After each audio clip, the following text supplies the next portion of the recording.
Assalamualaikum warahmatullahi wabarakatuh. Halo guys, aku mau tanya nih sama kalian pernah gak sih ngerasa capek banget? Atau kalian ngerasa bisa banget gara-gara takut ketinggalan tren di media sosial?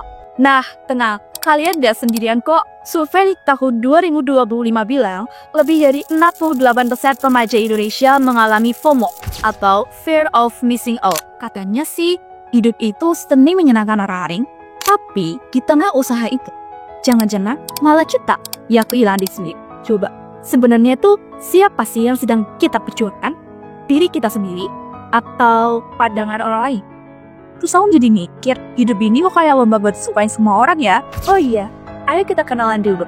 Karena tak kenal, maka kenalan. Aku Santi Kalsari, biasa dipanggil Santi. Aku dari Mandua, Kebumen. Dan sebagai salah satu remaja di Indonesia, tentunya aku pernah ngalamin hal itu. Terus aku ketemu salah satu buku yang dari judulnya aja tuh udah kelihatan menarik dan berani banget. Buku ini berjudul Berani Tidak Disukai, karya Ichiro Kishimi dan Fumitake Koga, dengan panjang 20 cm dan lebar 13,5 cm, diterbitkan oleh Gramedia Pustaka Utama, Jakarta, dengan tebal 323 halaman. Jujur, aku sendiri pernah di titik itu. Takut biar disukai, takut ketinggalan. Bahkan, hidupku tuh kayak dikendalikan oleh pandangan orang lain. Terus setelah ketemu buku ini, rasanya kayak, wah, kayaknya ini jawabannya. Dari judulnya aja udah kelihatan, berani tidak disukai.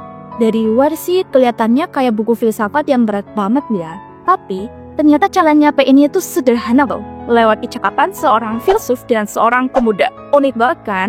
Jadi ketika kita membaca buku ini, rasanya itu seperti kita itu lagi ikut nibruk dengan obrolan mereka. Nah, jadi itu isinya berupa dialog antara seorang pemuda yang gelisah dengan filsuf yang tenang tapi nyantik. Pemuda itu cermik dari diri kita yang kadang takut gagal, pengen gimana orang lain, bingung harus gimana. Sedangkan filsufnya itu jawab dengan tenang dan simpel. Nah, di situ muncul banyak sekali pertanyaan penting. Apakah kebahagiaan kita ditemani oleh masa lalu?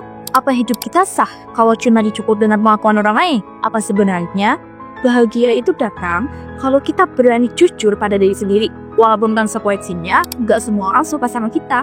Yang menarik dari buku ini, tidak ada jawaban yang dipaksa benar. Karena setiap bab pada buku ini, memancing kita untuk merenungi dan mempertanyakan kembali, kemana sih arah hidup kita? Menurut aku, inilah kekuatan utama buku ini. Karena format dialognya itu loh, ngebuat kita kayak ngerasa kita itu lagi duduk di ruangan itu.